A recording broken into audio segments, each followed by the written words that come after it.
Саламатсыңарбы, урматтуу студенттер. Бекмамбет Осмонов атындагы Жалал Абад мамлекеттик университетинин алдында түзүлгөн Жалал Абад колледжи педагогикалык жана социалдык иштер бөлүмү дилитария практикасынын окутуучусу Ажыкулов Жумабек Анарбекович. Кезектеги онлайн видео сабагыбызды баштайбыз. Бул сабак жалпы Жалал Абад колледжиндеги окуган студенттер үчүн арналат.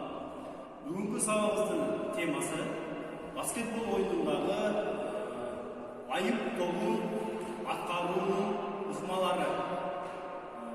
Же болбосо орусча айтканда штрафной бросок. Бүгүнкү сабагыбыздын максаты баскетбол оюнундагы айып тобунун аткаруунун ыкмаларын үйрөтүү жана сабагыбыздын бүтүрүүчү натыйжалары баскетбол оюнундагы айып тобун аткара алат жана аны оюнга колдоно алат. Бүгүнкү сабакта даярдоо бөлүгүндөгү жалпы өнүктүрүүчү өнүгүүлөрдү жасап алсак, алгач эле сабак башталганда денени кызытуу үчүн жалпы өнүктүрүүчү өнүгүүлөр жасалат. Өнүгүүлөр негизинен баштан баштап ылдыйга карай жеңилден оңго карай эсептелет. Анда эмесе жалпы өнүктүрүүчү өнүгүүлөрдү баштадык. Алгачкы абал колду белгилөөбүздөгү башты оң жактан 4 жолу, сол жактан 4 жолу айландырабыз. Кеттик 1, 2, 3, 4, 1, 2, 3, 4. Андан кийинки көмүгү колду алдыга сунабыз. Андан кийин өнүгүү, андан жан тарапка, андан кийин алгачкы абалга кеттик. 1, 2, 3, 4. 1, 2, 3, 4. Кийинки көмүгү белге келдик. Колду белге алабыз да оң тараптан 4 жолу, сол тараптан 4 жолу белди айландырабыз. Кеттик. 1, 2, 3, 4. 1, 2, 3, 4. Андан кийинки көмүгү биринчи оң бутка, сол бутка оң колду, андан кийинки сол бутка, оң бутка сол колду тийгизебиз дагы кайра алгачкы абалга келебиз. Кеттик. 1, 2, 3. 1, 2, 3. Ушул жерде айта кетчү нерсе, ар бир жасап аткан көмүгүлөр 7 жолудан 10 жолго чейин жасалышы керек. Андан кийинки көмүгүлөр баскетбол оюнунда деле негизинен спорттук оюн болгондуктан бутка көбүрөөк көч келет. Ошондуктан белден ылдый жасалуу үчүн көмүгүлөрдү кылдаттык менен кунт коюп жасоого аракет жасашыбыз керек.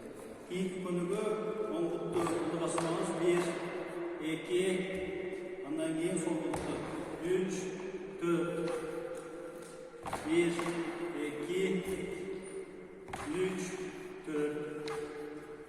Андан кийинки көмүгү оң бут менен 4 жолу, сол бут менен 4 жолу, 2 топ 4 жолу секиребиз. Кеттик. 1, 2, 3, 4. 1, 2, 3, 4. 1, 2, 3, 4. Ушул менен даярдоо бөлүгүндөгү жалпы өнүктүрүүчү көмүгүүлөрдү жасап бүттүк. Эми кезек негизги бөлүккө өтсөк.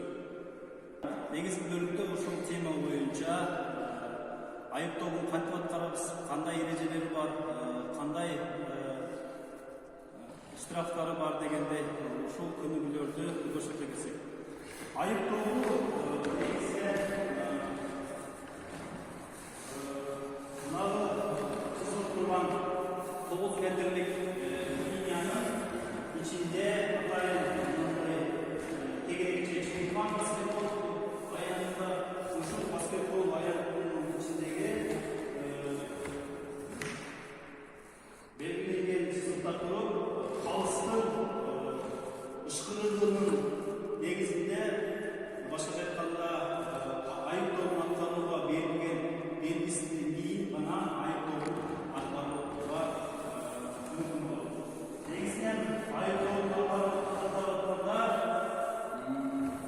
баскетболчу белгиленген чыгымды өзүнө кандай ыңгайлуу абалда туруп, оң бутту же болбосо сол бутку алдыруп алыстан ышкылган кийин айып топту аткарса болот. Анда эмесе чоң аткарып көрөбүз.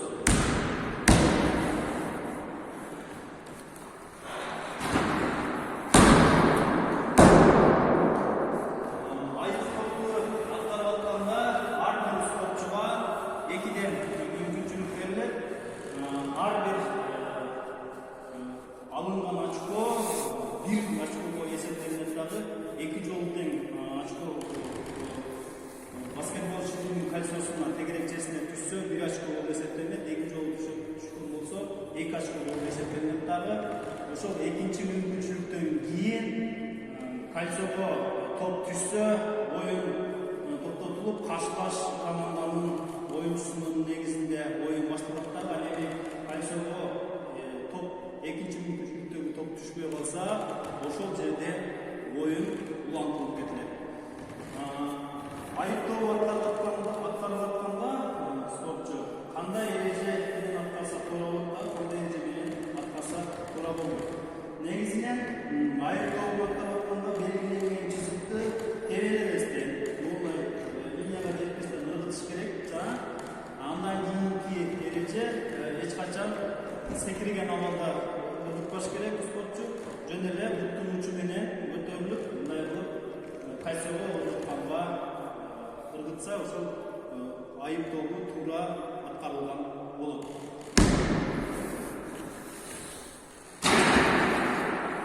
Эми кезектеги бөлүгү диетика сабагынын жыйынтыктоочу 3-бөлүгүндө